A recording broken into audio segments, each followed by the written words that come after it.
Hello everyone, आपने अक्सर सुना होगा कि बाइक इतने सीसी की है और ये कार इतने सीसी की है। So what does the CC means.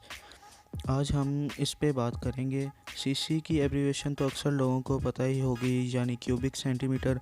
लेकिन ये कैलकुलेट कैसे की जाती है और ऐसे कौन से फैक्टर्स होते हैं जो एक व्हीकल पर सीसी पर डिपेंड करते हैं, जो और आरपीएम, बोर, स्ट्रोक, ये चीज़ें क्या होती हैं। इनफैक्ट सीसी को कैलकुलेट करने के लिए इंजन का कंबशन चैम्बर यानी सिलेंडर या वो एरिया जहां पिस्टन चलता है उसका क्या साइज़ है, इसका मालूम होना बहुत ज़रूरी होता है। सीसी को कैलकुलेट करने के लिए हमें बोर यानी सिलेंडर का चौड़ाई, जिसको हम डायमीटर बोलते हैं, उसका पता होना चाहिए और स्ट्रोक यानी उसकी लंबाई का पता होना चाहिए। एक एक्स्ट्रा बात कर लेते हैं आरपीएम के बारे में। आरपीएम होता है रोटेशन पर मिनट, और ये जो हमें किसी भी व्हीकल में आरपीएम मीटर शो होता है यानी आरपीएम शो हो रहा होता है, वो होता है इंजन की क्रैंकशाफ्ट का आरपीएम। और स्ट्रोक क्या होता है? स्ट्रोक होता है पिस्टन की अप से अप डाउन मूवमेंट में जो लेंथ कवर करता है पिस्टन, यानी बीडीसी, बॉटम डेड सेंटर से लेकर टीडीसी यानी टॉप डेड सेंटर तक जितनी लेंथ बनती है उसको हम स्ट्रोक कहते हैं।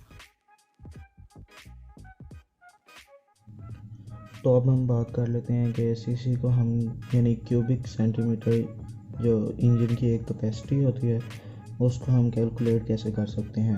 तो उसके लिए हमें सबसे पहले तो किसी भी इंजन का बोर और उसका स्ट्रोक, वो मैं पहले बता चुका हूँ क्या होता है, वो हमें पता होना ज़रूरी होता है।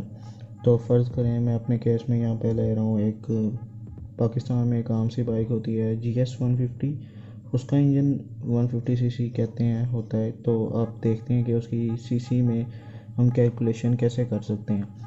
तो फर्स्ट ऑफ ऑल हमें उसका बोर मिल जाता है। बोर होता है उसका 57 मिलीमीटर और उसका स्ट्रोक होता है 56.8 मिलीमीटर।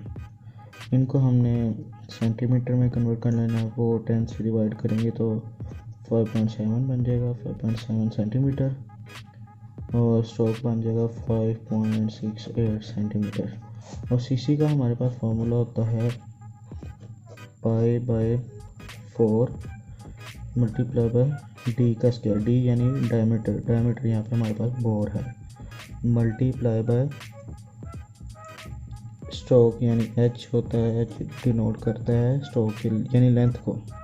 तो पाई की वैल्यू होती है 3.14 और ये कांस्टेंट ही होती है हर जगह पे पाई की जो वैल्यू है।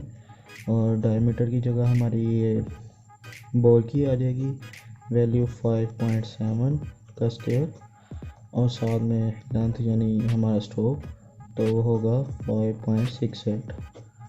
और इस सारे को कैलकुलेट करके जो हमारे पास आंसर बनता है वो बनता है 144.6। मैंने कोई तुक्का नहीं मारा, मैंने बस ये याद किया था एक हिसाब का। मेरा मकसद बस ये है कि मैं आपको ये फार्मूला बता दूं, और मैं कोई इतना बड़ा साइंटिस्ट भी नहीं हूँ कि मैं जल्दी से कैलकुलेशन कर लूँ। सो एनीवेज, उसके बाद कंपनीज जब हम बाइक ख़रीदते हैं तो उन्होंने एक कैटेगरी में बाइक को लॉन्च करना होता है, इसलिए वो इसको 150 सीसी अप्रोक्सीमेटली कह देते हैं। तो ये था कैलकुलेशन कैसे हम किसी भी बाइक की कर सकते हैं सीसी के बारे में। तो हो गया था कि एक सिलेंडर की हम सीसी, मतलब कि एक सिलेंडर का कोई इंजन हो तो उसकी हम सीसी कैसे कैलकुलेट कर सकते हैं। तो फॉर एग्ज़ाम्पल हमारे पास अगर बहुत कार का इंजन हो, जैसे जिसमें ज़्यादा सिलेंडर होते हैं, किसी कार में 3 होते हैं और किसी में 4 होते हैं, तो उसके लिए बस हमें ये सिंपल सा फॉर्मूले में सिर्फ नंबर ऑफ़ सिलेंडर से मल्टीप्लाई कर देना है और उसकी भी, उस इंजन की भी हमें सीसी का पता चल जाएगा। जितने भी सिलेंडर होंगे उतने ही सिलेंडर के नंबर से हमें उसे मल्टीप्लाई कर देना है, तो वो सारी सीसी हमें पता चल जाएगी उस इंजन की।